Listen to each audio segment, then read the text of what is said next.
Bouteilles en plastique, bonbonnes de gaz, pneus, ce sont des monticules de déchets qui se sont accumulés depuis plusieurs semaines au sud du lac du Bourget.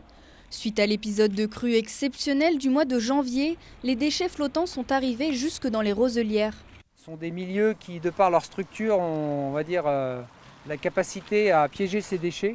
C'est-à-dire que les vents les poussent contre les roselières et ensuite les roselières les retiennent prisonniers pour éviter que ça reparte au lac. Alors effectivement, elles ont un effet positif parce qu'on ne voit plus les déchets à l'intérieur du lac.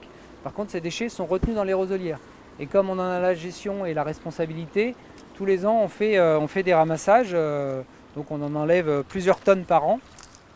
Mais cette année, on est complètement dépassé par les événements.